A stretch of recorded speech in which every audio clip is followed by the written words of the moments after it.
just one night," she whispered. "The Mafia boss changed her fate. I was not born reckless.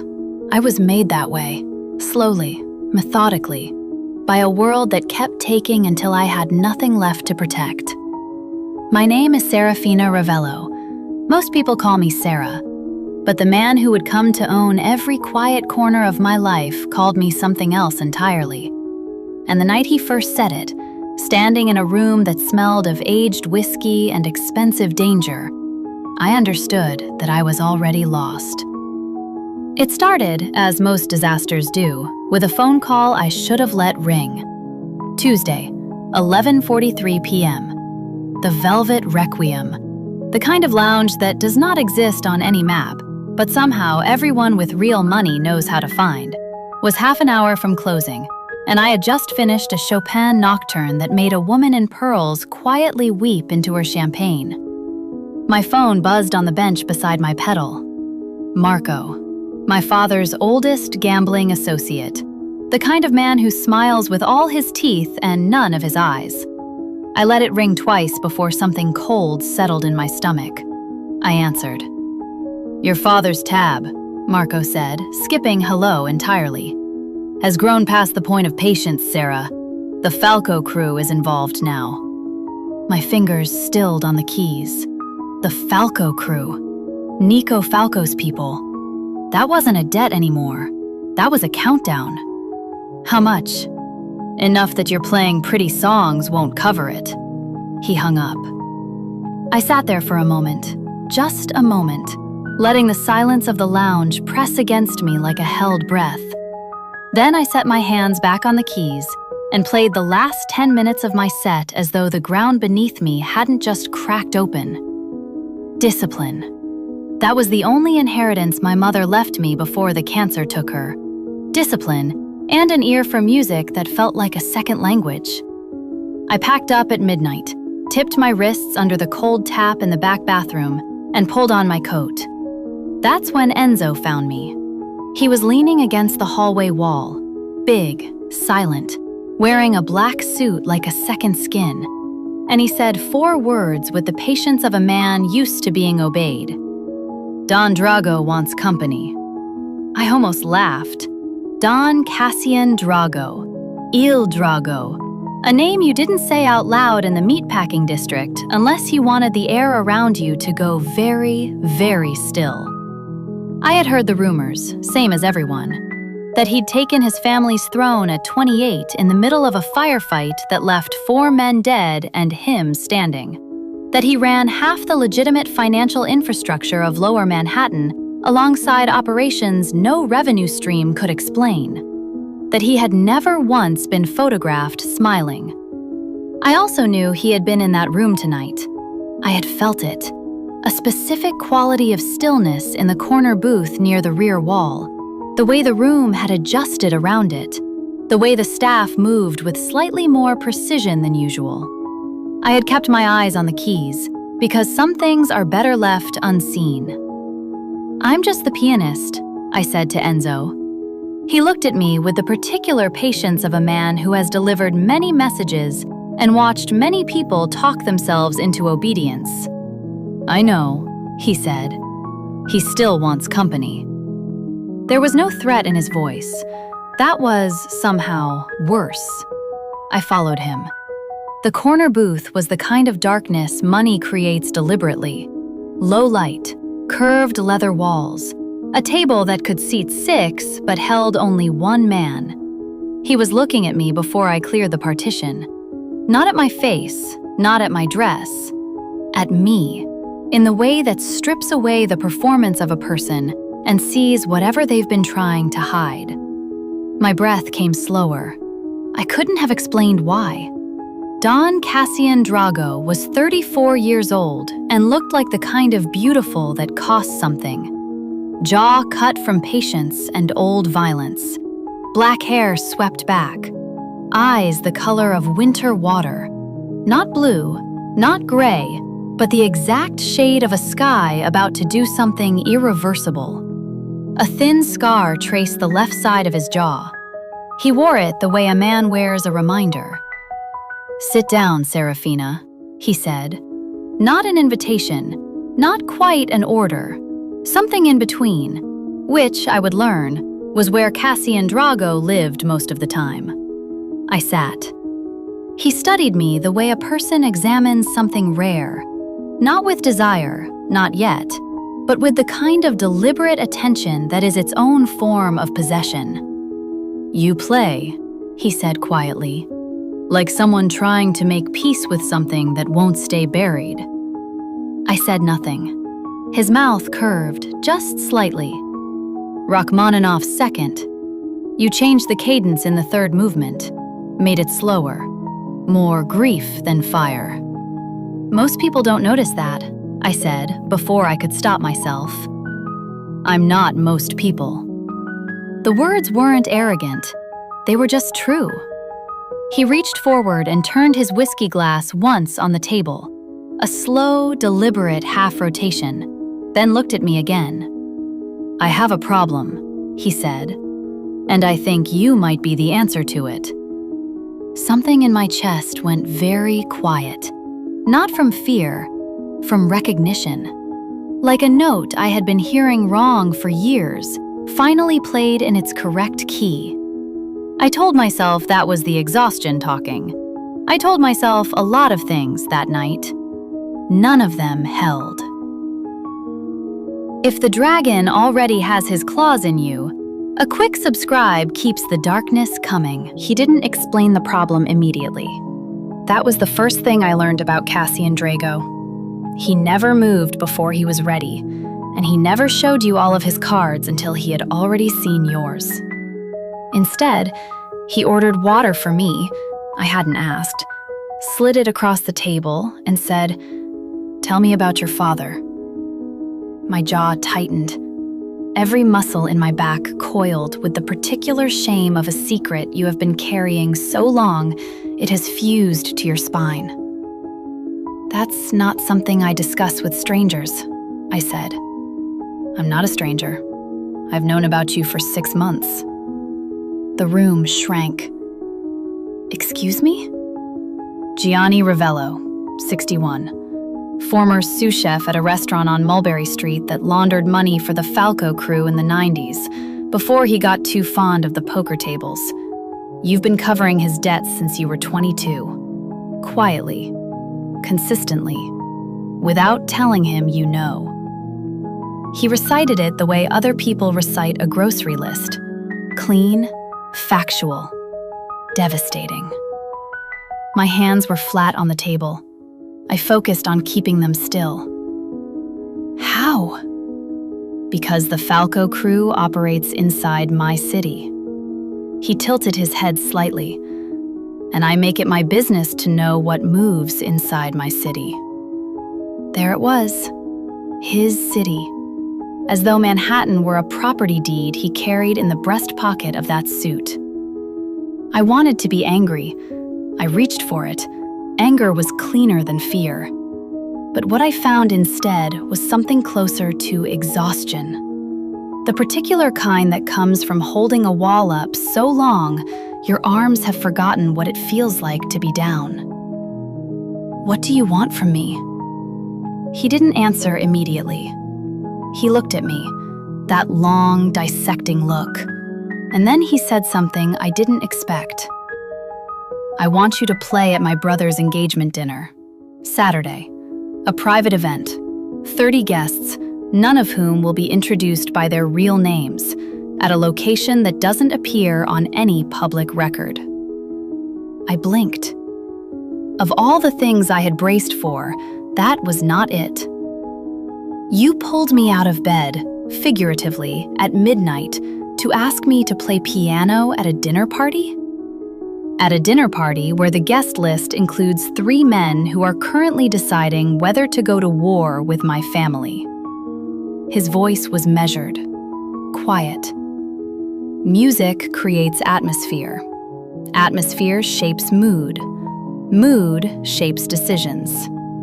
I need those men calm, not territorial. I understood then. He wasn't asking me to play background music. He was asking me to be a weapon.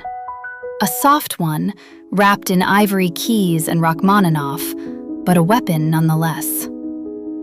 And my father's debt? The question came out before I could frame it more carefully. I hated myself slightly for asking, for showing him I was already calculating the exchange rate of my dignity. But the rent was due, and the wolves were circling, and I was so tired. Cassian studied me. Paid. In full. Tonight. Including the Falco interest. The number living inside that promise would have taken me 3 years to clear. I sat with it for 10 seconds. Then I said, "What's the catch?" Something shifted in his eyes. Not softness. I don't think Cassian Drago did softness, but something adjacent to it. Respect, maybe. The particular kind reserved for people who ask the right question. "The catch," he said, "is that once you walk into that room on Saturday, you are associated with my name. And my name," he turned the whiskey glass again, "has consequences." I looked at him for a long moment.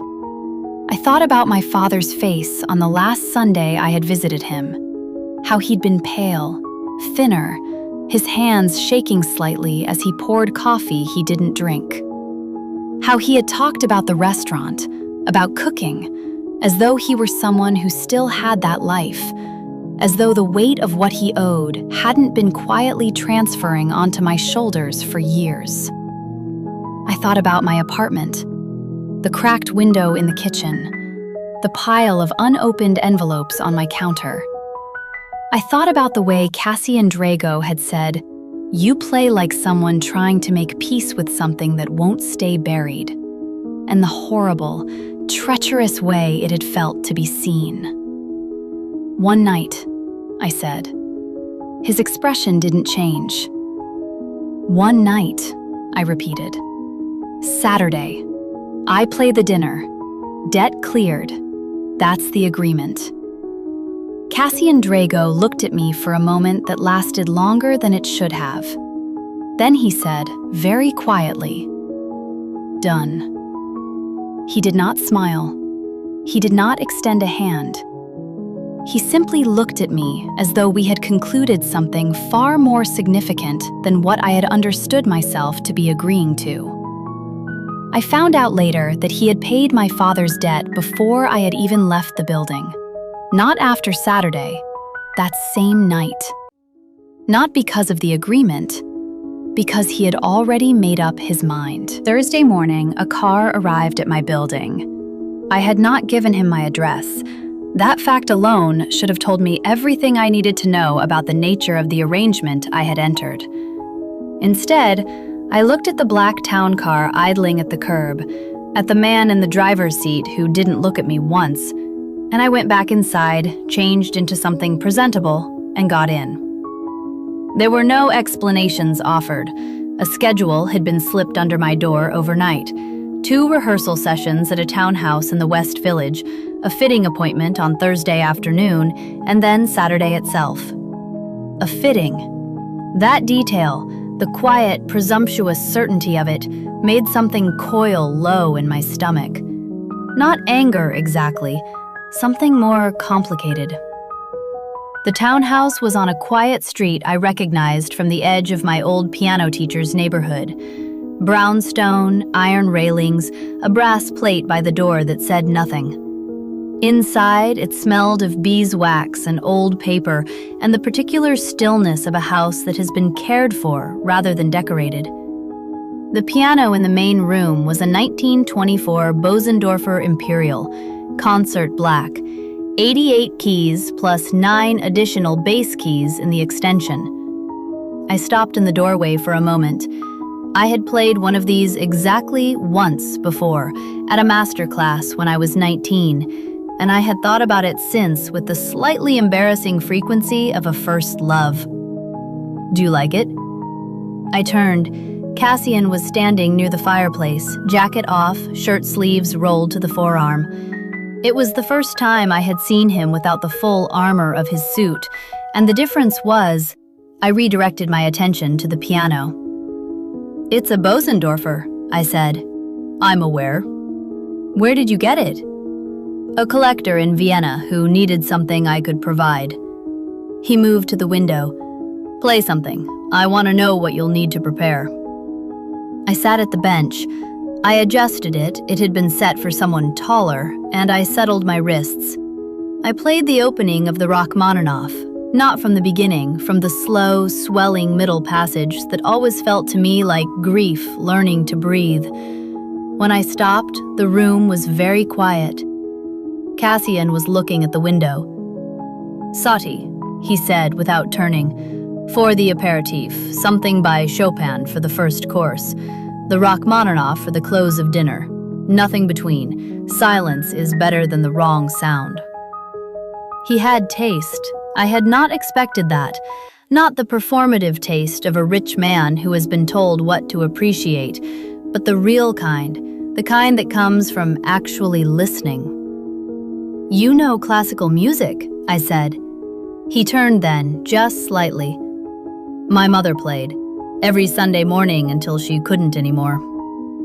He said it with no affect at all, which somehow made it heavier than grief would have. I didn't push. Some doors you learn to read from the outside. We worked through the program for 90 minutes. He stayed in the room the entire time, at the window, near the bookshelf, once at the small table near the far wall where he read something on his phone with the focused stillness of a man who has never multitasked out of laziness. And I was aware of him with a specificity that annoyed me. Not fear. I had moved past fear sometime in the first 20 minutes. Something else. Something that hummed at a lower frequency and refused to be identified and filed away. The fitting was at a studio in Soho, small, private, the kind with no sign and a buzzer that required a code. A woman named Renata measured me in efficient silence and then, without asking my preference, began pulling things from a rack. "He told me black," she said. "He also said simple, no embellishments. He said," and here she almost smiled, "she'll fight anything that looks like it's performing." I stared at her. She held up a floor-length gown, black silk charmeuse, long sleeves, a neckline that was elegant without being anything else, and I felt that coiling sensation again.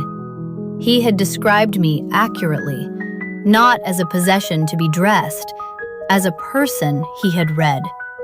That was, I was beginning to understand, considerably more dangerous than attraction. Friday came and went in rehearsal and stillness and the kind of deliberate calm I impose on myself when I know something is coming that I don't have a name for yet. Saturday arrived before I was ready. The car came at 6. I was wearing the gown, my hair was down. I had almost pinned it, habit reaching for armor, and then I'd thought about the word performing and left it loose. The address was a townhouse in Brooklyn Heights that looked, from the outside, like nothing at all. Inside, it looked like a world.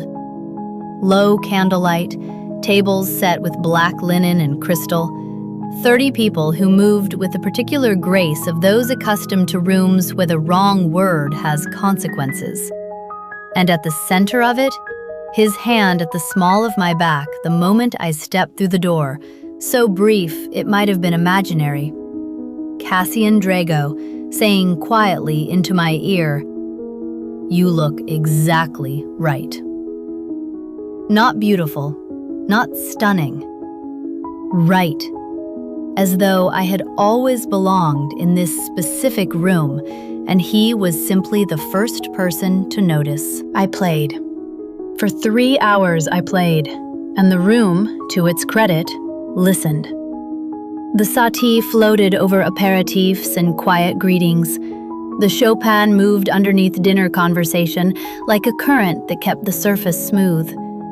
And when I pulled the opening notes of the Rachmaninoff from the Bosendorfer they had transported to this room, of course they had, the table quieted in the particular way that means something has reached past manners and touched something real, I didn't watch the guests. I watched the music. But I was aware, with a peripheral precision that years of playing public spaces develops, of when Cassian moved, when he spoke, when the quality of attention at the table shifted. There were 3 men I clocked immediately as the ones who mattered, all older, all wearing the careful calm of men who have learned to make decisions look like stillness. One of them, silver-haired, a ring on his right hand that caught the candlelight, watched me play for a full 15 minutes without pretending to do anything else. His name, I learned later, was Don Tiberio Grimaldi. At the time, I simply knew he was the one Cassian was most concerned about. Halfway through dinner, something went wrong. I didn't see it, I was mid-phrase in the Chopin, but I heard it. A shift in the room's pressure, a sentence spoken too loudly by someone who'd had too much wine, and then the specific quality of silence that follows a word that cannot be taken back. I did not stop playing. I modulated, smoothly, deliberately, from the nocturne into something slower, something I had written myself years ago in the bad months after my mother died. It had no name. It was simply the sound of grief deciding to go on. The room reoriented around it.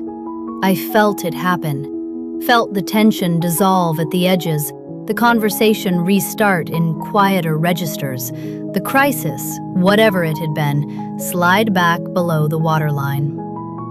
When I finished 20 minutes later, Don Grimaldi caught my eye from across the room. He raised his glass. I looked at the keys. Later, when the guests had gone and I was at the piano bench pulling the tension from my fingers, Cassian came and stood beside me, not close, just near. "What you played," he said, in the middle of dinner, after Visconti's comment. "Was that improvised?" "No, old. I wrote it a long time ago." A pause. "It saved the evening." "The music saved the evening," I corrected. "Not me."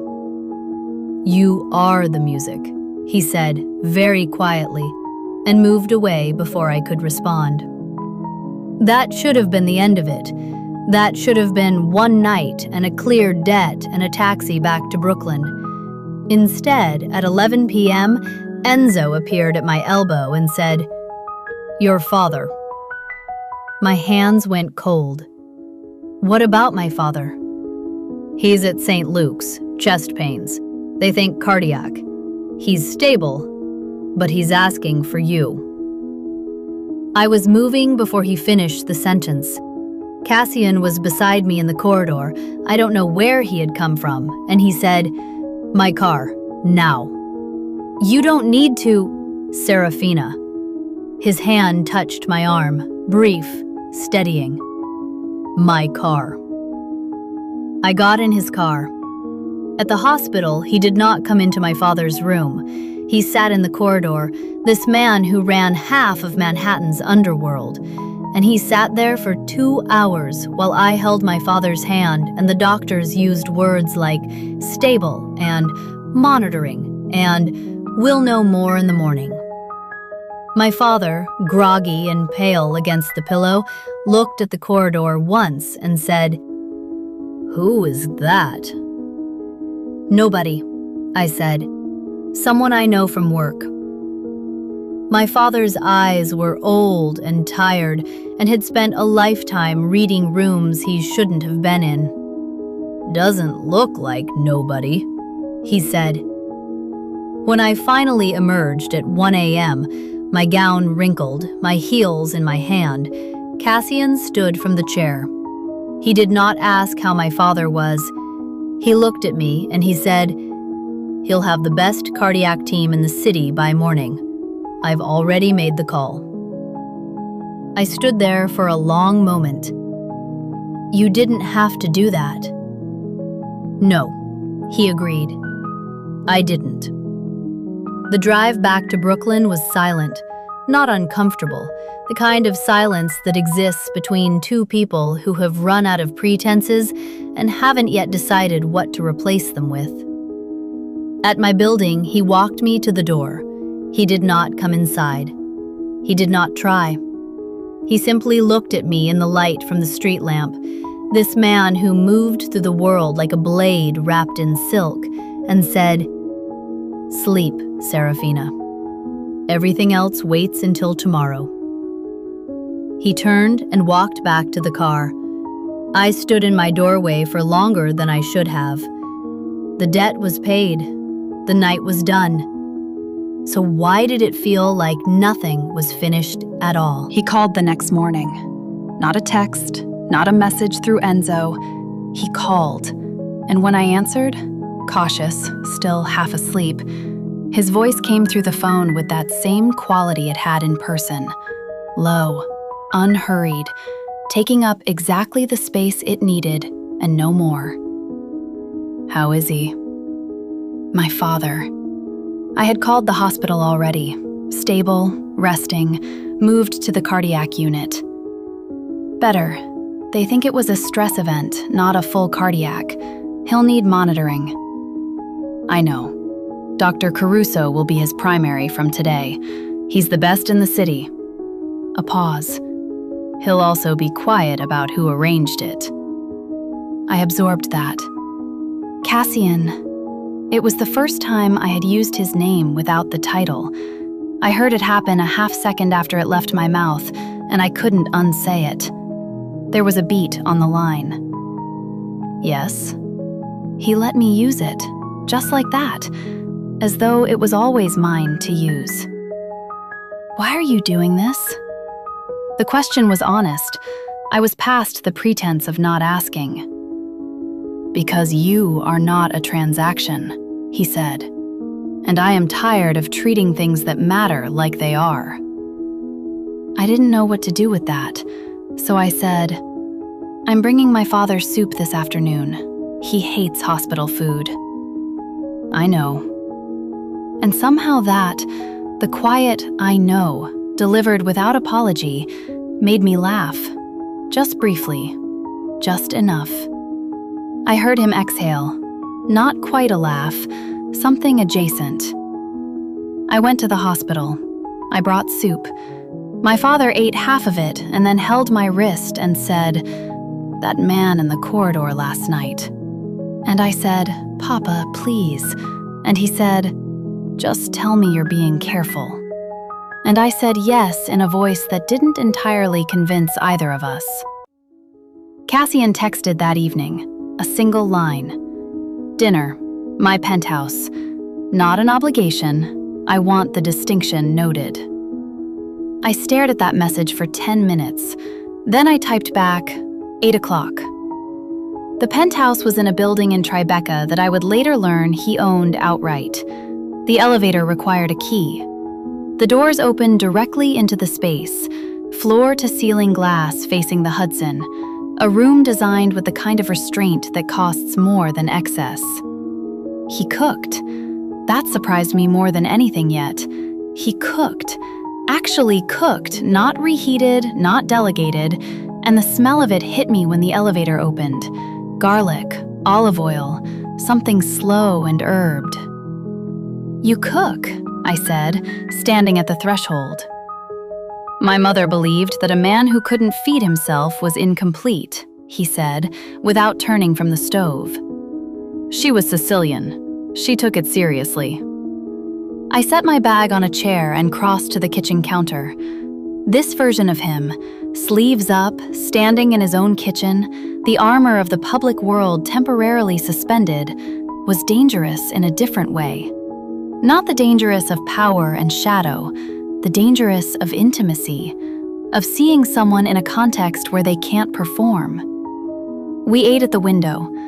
We talked about music first, the safe ground, and then his mother, and then my mother, and then the years in between that had shaped us into the specific people sitting across from each other in a penthouse above the Hudson.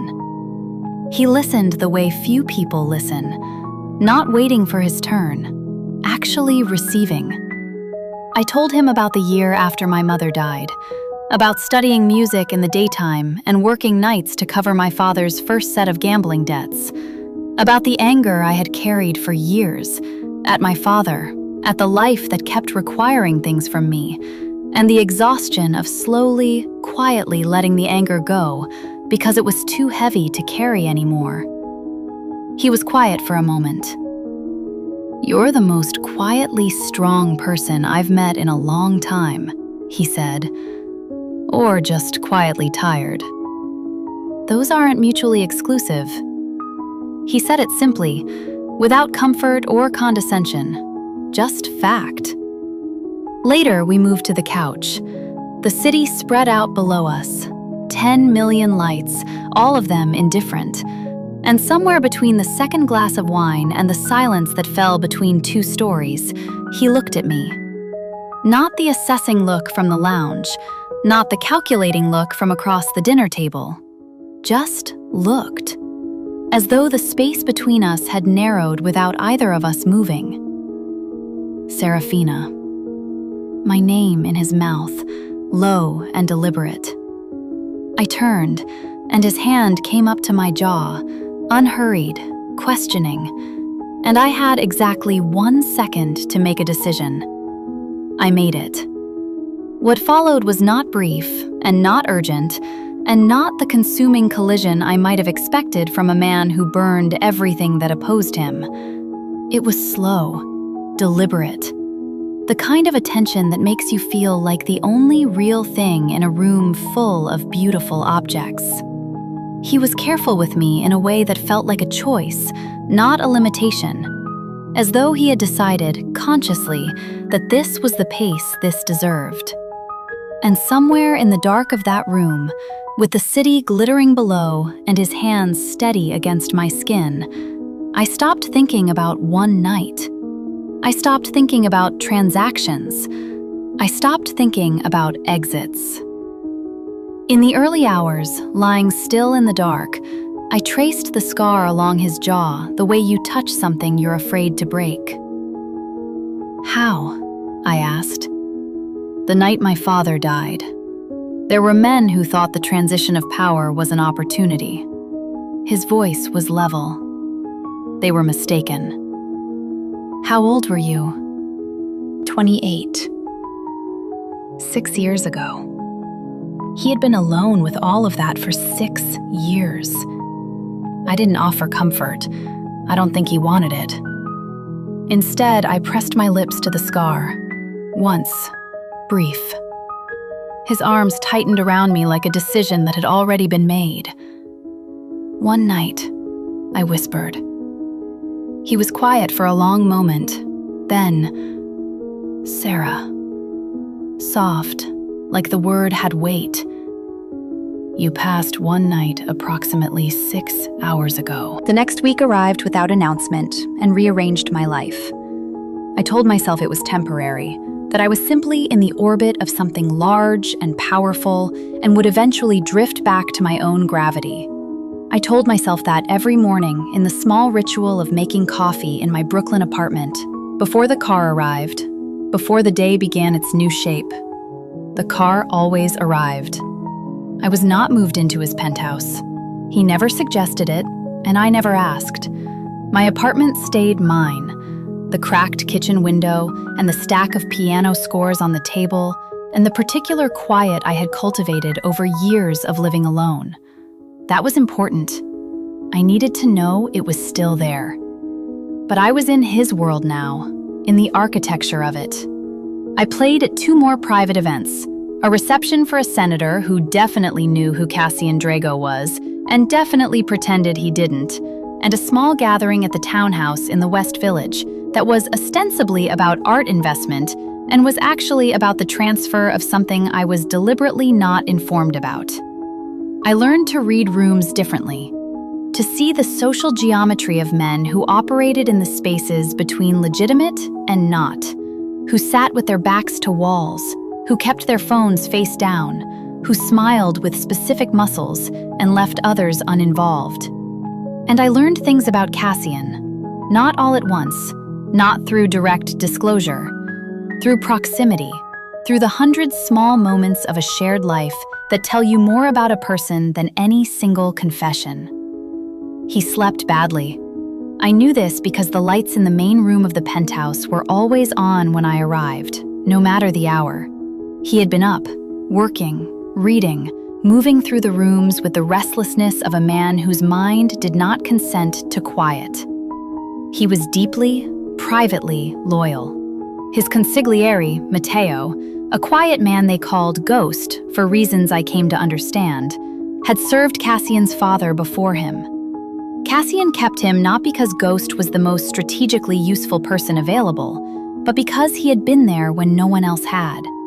That kind of loyalty wasn't calculation, it was character. He sent my father articles about cardiac health, clipped from actual publications, not forwarded links, actually clipped, and left in an envelope with my driver each Thursday. My father, who had spent a lifetime in rooms full of men who used people, called me after the third envelope and said, "Sarah, I want to meet him." And I said, "Papa, it's complicated." And he said, "Most things worth having are." It was during the third week that he told me about Marco. We were at the Bosendorfer in the West Village townhouse.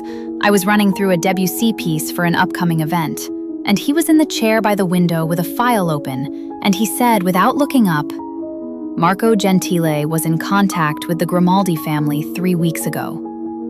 My hands paused on the keys. "Marco who called me about my father's debt?" "Yes.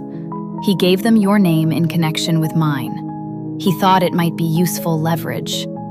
He finally looked up. "It wasn't, but I want you to know it happened." I sat very still. What did they do with it? Nothing yet. Grimaldi is in a wait-and-see posture.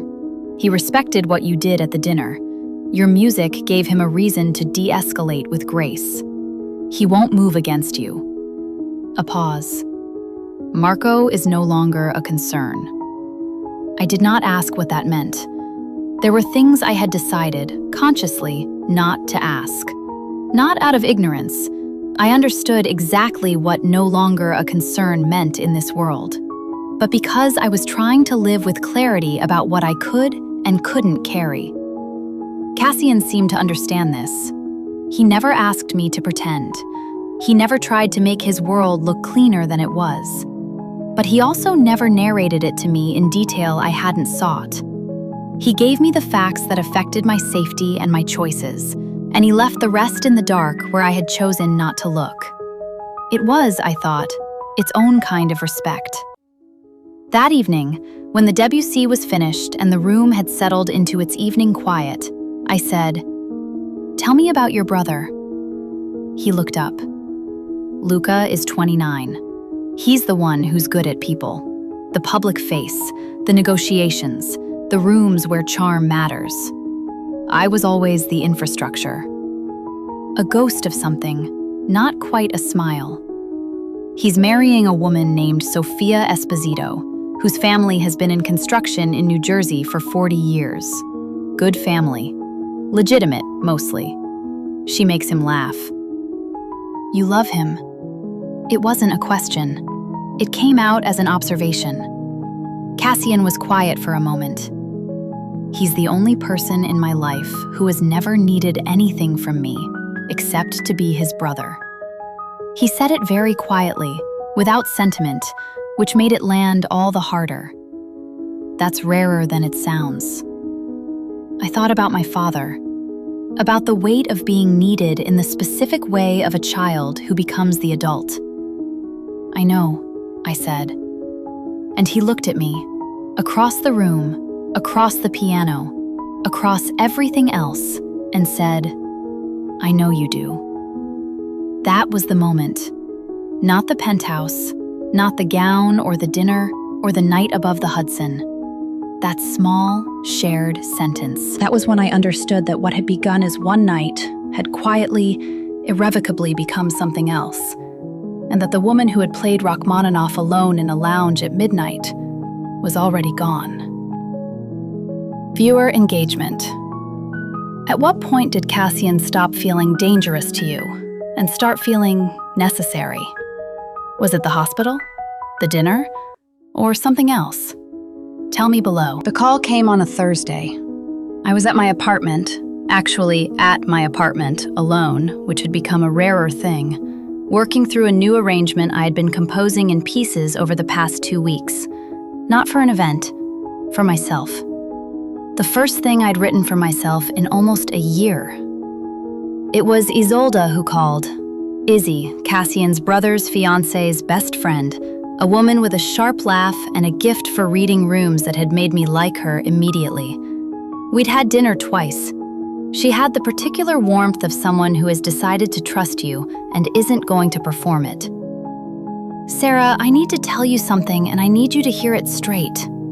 My hand stilled on the keys. Okay? There's a story moving through certain rooms right now that Cassian is using you as a public softening, a civilian attachment to make him look less like what he is to the families who've been watching him. That it's strategic, that you're... She paused. That you're not someone he actually chose, that you were chosen for optics. The room was very quiet. I had spent a lot of energy over the past weeks not thinking about this exact possibility. Not because I hadn't considered it, but because considering it required me to hold two things simultaneously. That what was happening between us felt real, and that I was the worst possible judge of that, being inside it. Who is saying this? I asked. It's coming from Grimaldi's camp, specifically from a man named Nico Falco. Nico Falco, the Falco crew. The same name Marco had used on that midnight phone call that started all of this. I set the phone down after hanging up and sat for a long time at the piano bench, not playing, just sitting, with my hands folded in my lap and my mind running through the architecture of the past month, like a person who has just been told the house they've been living in might be standing on sand. Every gesture reconsidered, every moment of what had felt like genuine attention re-examined through the lens of utility. He had known about me for 6 months before we met. Had he chosen me or selected me? Was there a difference? He had arranged the dinner, the gown, the Dr. Caruso call. Was that care or asset management? Was I the most quietly strong person he'd met in a long time? Or the most quietly useful? I sat with it until the light changed and my coffee went cold.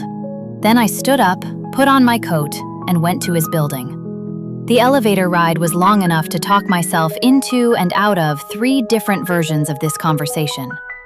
He was at his desk when I arrived. It was late, he always worked late, and he looked up with the particular quality of attention he gave me that I had, foolishly, begun to rely on. Serafina? I didn't sit. I need you to tell me something, and I need it to be the complete truth. I crossed my arms. Not defensively, structurally, the way you brace something. Was I a strategic choice?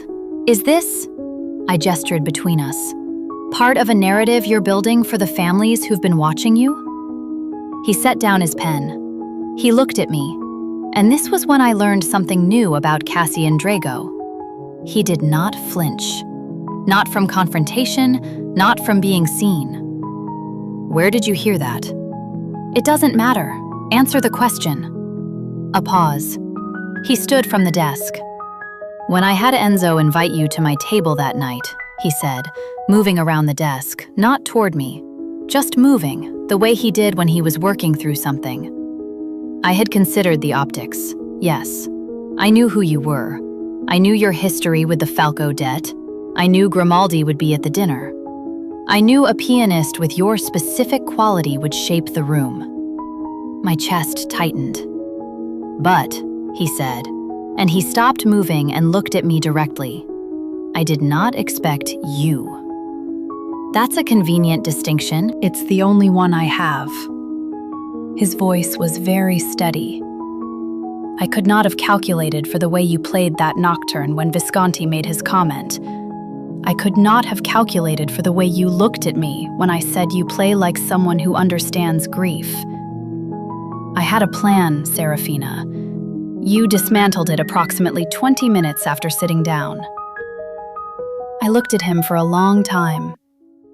The frustrating thing about Cassian Drago was that he told the truth with the same quality of voice he used for everything else. There was no tell, no softening, no performance, which meant I had to decide whether to believe him without the usual signals. Nico Falco is the one spreading this, I said. Something shifted in his eyes, quickly, controlled. I know. He's connected to the original debt, the Falco crew. I know that too. He moved to the window. Nico has been looking for a lever for 6 weeks. He thought you'd be it. He was right that you'd hear it. He was wrong about what you'd do with it. You were monitoring him. Yes. You knew he would come for me, come for us, and you didn't tell me. A pause. I was managing it, he said. That's not the same as telling me. My voice came out quiet, not angry, worse, disappointed. I am not a variable in your management, Cassian. I am a person in this. If there is a threat that involves me, I need to know about it. He turned from the window. He looked at me for a moment, really looked, the way he had that first night, past the performance and into the actual thing, and said, "You're right." No qualification, no but to soften it. Just that. I exhaled. Tell me everything you know about Nico Falco, I said. Right now. No management. All of it. He sat on the edge of the desk, and he told me Nico Falco had been a capo in the Falco crew for 8 years. He was the one who had originally extended the gambling credit to my father, deliberately, strategically. Not because my father was a valuable client, but because Johnny Ravello had, 20 years ago, witnessed something he shouldn't have at a restaurant on Mulberry Street. The debt wasn't random. It was a leash. Nico had kept it active, kept it growing, not to collect money, but to maintain leverage. A quiet, permanent threat in case anyone ever thought to go looking into the events of that night in the 90s. Cassian had known this for months. He had cleared the debt not simply as payment for a favor, though that was convenient, but to remove the leash, to cut Nico's primary mechanism of control. Nico, predictably, had not accepted this quietly. In the past 3 weeks, he had escalated. First, the story he'd planted through Grimaldi's camp. Then, Cassian said this flatly, watching my face. 2 men outside my building 2 nights ago. Not to harm me, to make a point. My voice was very level when I said, "There were men outside my building and you didn't tell me. They were removed within 4 minutes of arriving. You were never in danger." That is not, I know. He cut me off, but gently. I know that's not the point. I am... And here he paused, and it was the first time I had ever seen him search for a word. I am accustomed to protecting people by removing the problem before they can see it. I'm not accustomed to... Another pause. To someone who needs to see it to trust that it's being handled. I looked at him. There was something in his face that I had not seen before. Not vulnerability exactly, but the careful, difficult work of a person who has operated alone for so long that sharing the weight feels like weakness, and they're trying to unlearn that. I understood it because I recognized it. I had done the same thing with my father's debts for 8 years. "Cassian," I said quietly, "I don't need you to solve everything before I see it. I need you to let me stand next to you when you do." He was very still. Then he said something I don't think he had said to very many people. "I don't know how to do that." "I know," I said. "Learn." That night, something shifted. Not dramatically, not with declarations or grand gestures. Quietly, The way things shift when two people have been honest in the dark and have to decide what to do with that honesty in the light. He moved his operations briefings. This was a small thing on the surface. Every morning, Matteo delivered a security summary to Cassian, a tight, efficient briefing on relevant threats, movements, and developing situations. From the next morning, Cassian read them aloud to me over coffee. Not all of it, not operational detail that would put me at risk, but the shape of the world we were both living in. Nico Falco was moving. Grimaldi's position had softened further after the engagement dinner. Luca's charm had continued working, and Sophia's family connections had quietly done additional diplomatic work. The primary outstanding threat was Nico, who had lost his leverage mechanism and was now improvising. Improvising men were the dangerous kind. Cassian said this with the flat clarity of someone reciting a physics principle. I said, "What does he want, ultimately? Not just the lever. What does he want?" Cassian looked at me. The Drago contracts in the Falco territory, 3 specific construction projects and the financial instruments underneath them. He can't take them through force. Not without a war he can't win. So he's been looking for a soft point. Me. That was the idea. I thought about it. "Give him something," I said. He went very still. "Not what he wants. Something adjacent. Something that looks like a concession but costs you nothing real." I turned my coffee cup. "You said he's improvising. Improvising men take what's offered. Give him a face-saving exit before he does something that forces you to respond in a way that costs everyone." He looked at me for a long moment. Then, "Where did you learn to think like that?" 8 years of managing a problem that couldn't be solved. You learn to look for the shape of the exit instead of the door. Another pause. The subcontract on the Falco territory project in Bushwick. It's low margin, symbolic. I've been holding it as a negotiating chip. "Offer it," I said. "Publicly. Through Grimaldi as intermediary. That gives Nico the dignity of not having come to you directly." Cassian set down his cup. He looked at me the way he had looked at the Bosendorfer the first time I played. Like something rare that he hadn't expected to find where he found it. "I told Luca," he said slowly, "that you were the smartest person at that engagement dinner." "You told your brother about me?" "I told my brother I'd found something I wasn't willing to give back." He said it plainly, without theater. "He's been waiting to meet you." I looked at him across the table.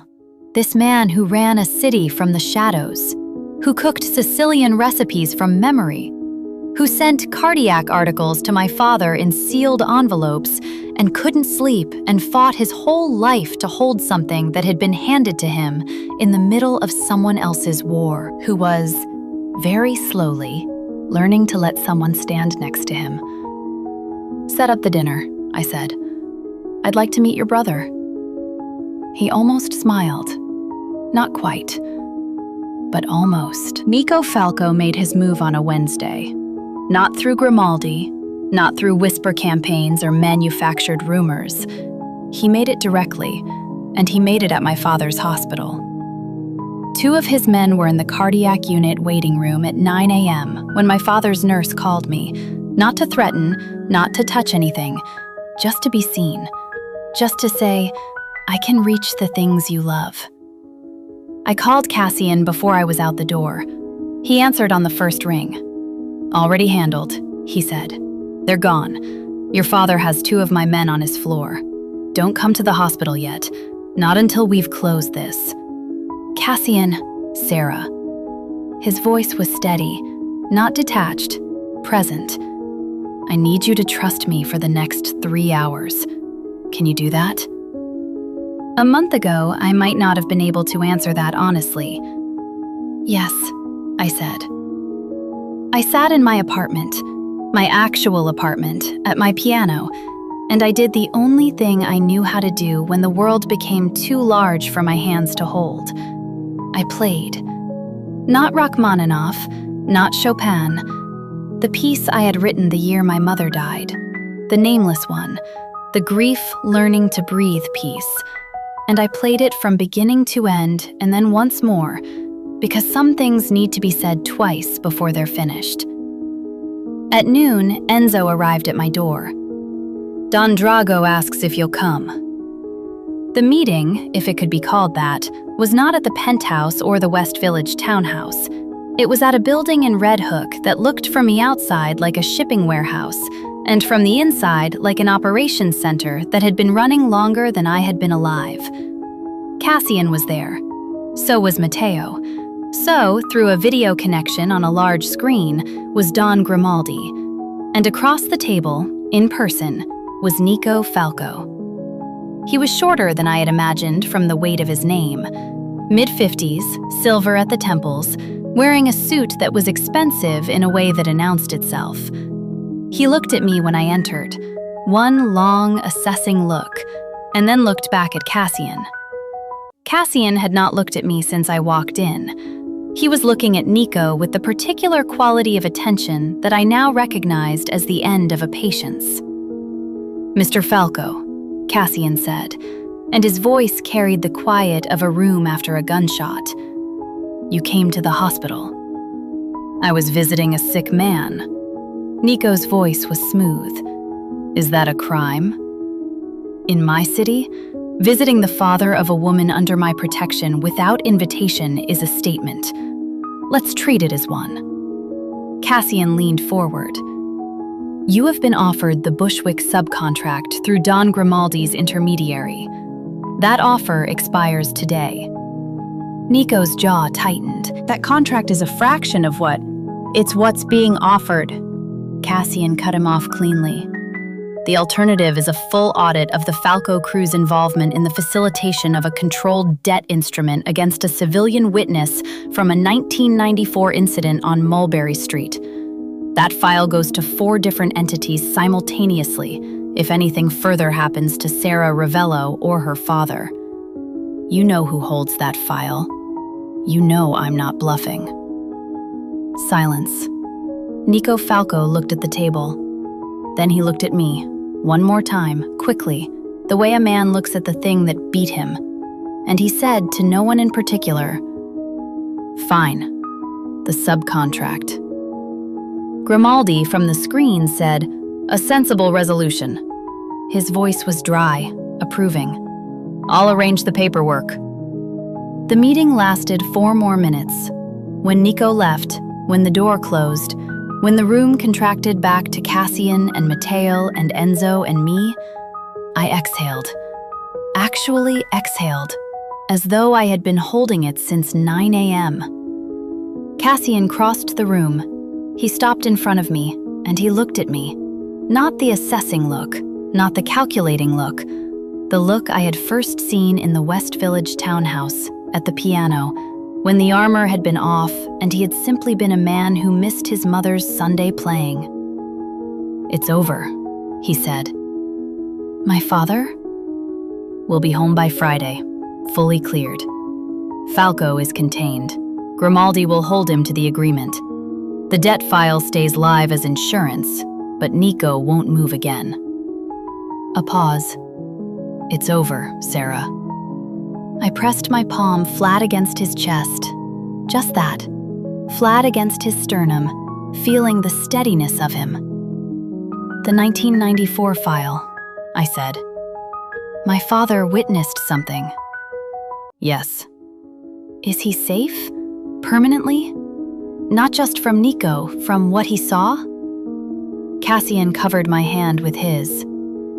"The file neutralizes the threat from all sides.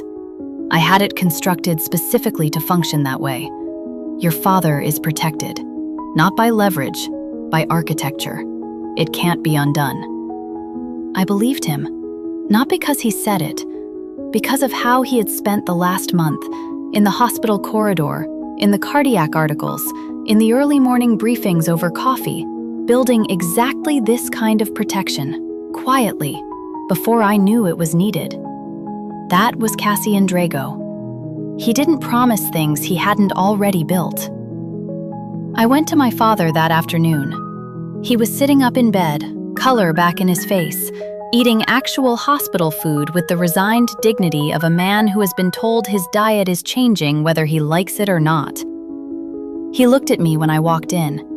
Then he looked at Cassian, who had come, without being asked, without announcement, simply following, and was standing just inside the doorway.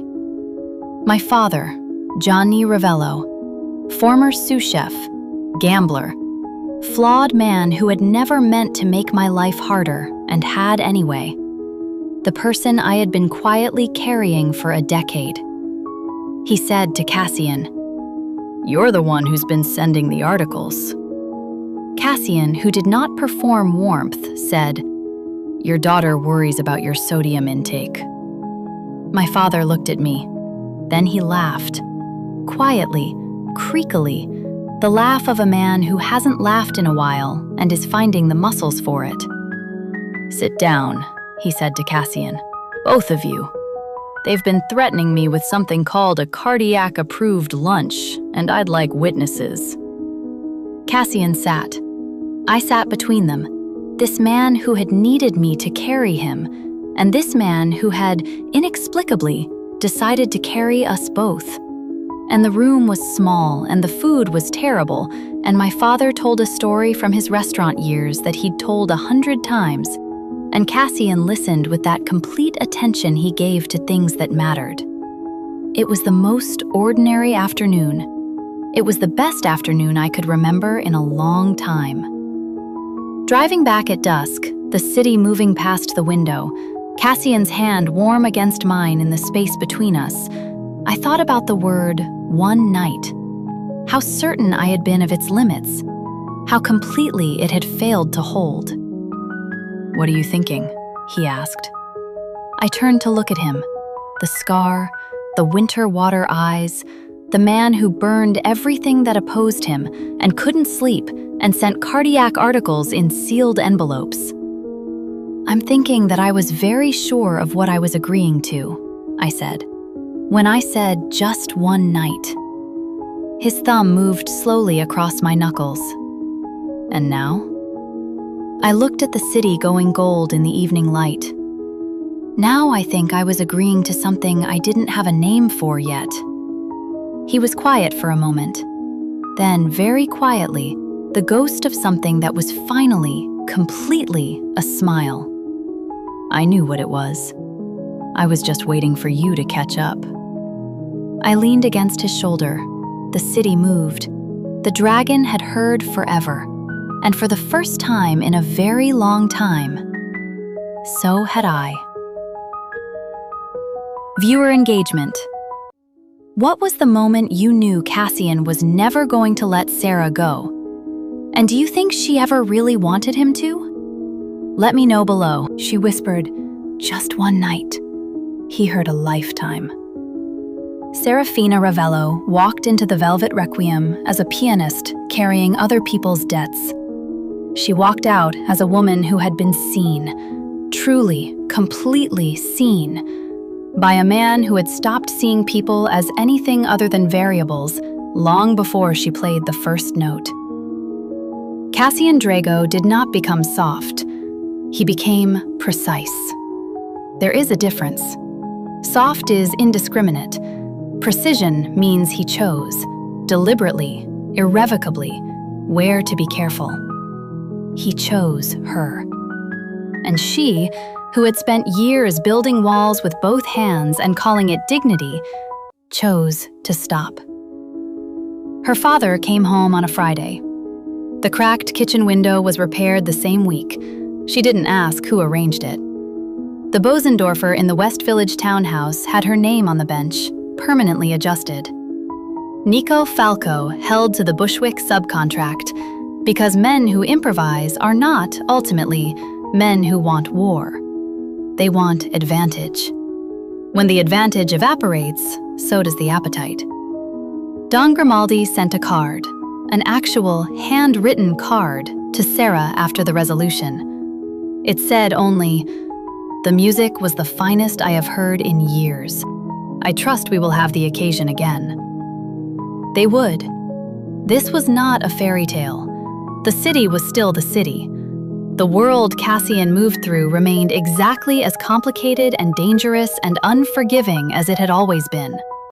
But inside it, in the specific geometry of a life built around a woman at a piano and a man who finally stopped managing his nights alone, something held. Something quiet. Something that did not need to be performed or explained or negotiated.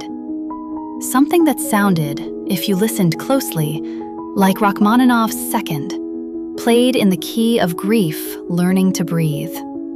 And going on. If this story found its way into your chest the way dark romance is supposed to, and you're already imagining what comes next for Sarah and the Dragon, a subscribe is the only way to make sure the next story finds you. Hit subscribe. Leave a comment. Tell me which moment broke you first. I'll see you in the dark.